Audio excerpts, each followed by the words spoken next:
I'm Melinda Hill, and I have a comedy show called Tiger Lily. I found an alley out back where I asked people what they wanted to be when they grew up. This is all Growz Up.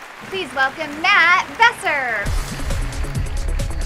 Matt. Yes. What did you want to be when you grew up? I think I wanted to be rich. Unfortunately, it was probably my dad was an investment banker. I thought you had to be what your dad was. So as a real little kid, I wanted to be a banker, whatever I thought that meant. And as I got older, I was like, this seems really boring. And then I thought I wanted to go into advertising because I thought that's kind of clever and you get to come up with stuff and be funny. I was kind of a class clown, but this life didn't even occur to me. At college, you started to get into comedy. I did a radio show, punk rock radio show that was late at night, and my first shift was 2 a.m. to 6 a.m. No one was listening, so we had complete freedom, and record playing became talking and getting drunk and high, and I thought it was pretty funny at some point, and we'd get callers calling in saying, hey, that was funny, and I was like, funny, huh? So that gave me a little taste, and I did this stand-up contest. The winner was supposed to go to Jamaica, and that's the only reason we really entered the contest. We're like, we're gonna get the free trip to Jamaica. I only realized, this is a side note on that story, only like 20 years later,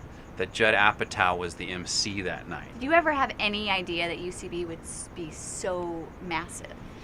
No, we never planned on the theater because none of us want to be theater owners, even now, really. I'm just a comedian that happens to own a theater. We knew what performers wanted and what they needed, so that's what we built. What is the best advice anyone ever gave you? Be undeniable. Be that no one can say that you're not funny. What is the worst advice you've ever been given? I'll tell you what, this will be a mystery. It's by a very popular person. Someone you all know gave me terrible advice once. I'm not going to say who it was, but it was George Washington? No, he's dead. This is a real person, a real comedian. This was at the first Aspen Comedy Arts Festival. I'd just done my first set, and I didn't do well. I was doing my character-y weird stuff, and later that night, I'm opening my door to go into my room, and this guy, he's also going into his room, and we didn't know each other at this point. He looked at me and goes, hey, man, just be yourself.